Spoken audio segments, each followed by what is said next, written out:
10 മാസമൊക്കെ പോയത് ഇന്നലെ പോലെ തോന്നുകയാണ് സുഹൃത്തുക്കളെ. ആക്ച്വലി 10 മാസമല്ല, അമ്പൂട്ടന് 11 മാസമായിരിക്കുകയാണ്. ഇനി ഒരു മാസം കൊണ്ട് കഴിഞ്ഞ് അമ്പൂട്ടൻ്റെ ബർത്ത്ഡേ കഴിഞ്ഞായി. ഓ മാൻ, സമയമൊക്കെ എന്ത് ഫാസ്റ്റ് ആയിട്ടല്ലേ പോകുന്നത്. ഈ 10 മാസം ഷൂട്ട് ഭയങ്കര അടിപൊളിയാക്കണമെന്ന് എനിക്ക് മുതലേക്കും പ്ലാൻ ഉണ്ടായിരുന്നു കേട്ടോ. 10 ഡെസ്റ്റിനേഷനിലൊക്കെ പോയി ഷൂട്ടൊക്കെ ചെയ്ത്. പക്ഷേ എന്ത് ചെയ്യാൻ, ഈ മാസം ആയം തൊട്ട് തന്നെ അമ്പൂട്ടൻ ഹോസ്പിറ്റലൈസ്ഡ് ആയി. പിന്നെ ഇടയ്ക്കിടയ്ക്കുള്ള പനിയൊക്കെ കാരണം നമുക്ക് പിന്നെ എങ്ങും യാത്രയ്ക്കൊന്നും പറ്റിയില്ല കേട്ടോ. എന്താ ഇവിടെ കാറ്റ് കാരണം പൂവൊക്കെ പറന്ന് പോവുകയാണ്. ഓണത്തിന് ഇരുന്ന ബാക്കി കുറച്ച് പൂവും വെച്ചാണ് ഇന്നത്തെ തട്ടിക്കൂട്ടൽ.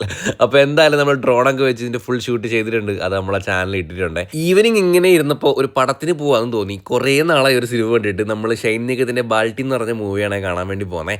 അത് നമ്മൾ ഫോർച്യൂണർ ഒന്ന് അനക്കിയിട്ടും കുറച്ച് ദിവസമായി.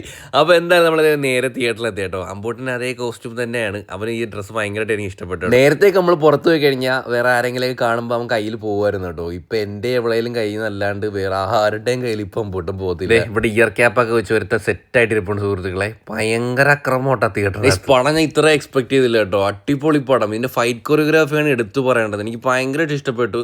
ഷൈനികോ ആയാലും എല്ലാവരും നല്ല അടിപൊളിയായിട്ട് ചെയ്തു. നമ്മുടെ PVR കയ്യടിച്ച് കുറവാണ്. ഞാൻ മാത്രമേ ഉള്ളായിരുന്നു കയ്യടിക്കാൻ. പടം കണ്ടിറങ്ങി ഹാങ് ഓവർ ആണെന്ന് തോന്നുന്നു. അമ്പൂട്ടിൻ്റെ ഉടുപ്പൊന്നും ഇല്ല കേട്ടോ ഇപ്പം. അങ്ങനെ തട്ടുകടയിൽ നിന്ന് ഒരു തട്ടുദോഷം വാങ്ങിച്ചിട്ട് നമ്മൾ നേരെ വീട്ടിലോട്ട് പോയി. അപ്പോൾ ഇന്നേക്ക് ഇത്രയേ ഉള്ളൂ. Love you and by.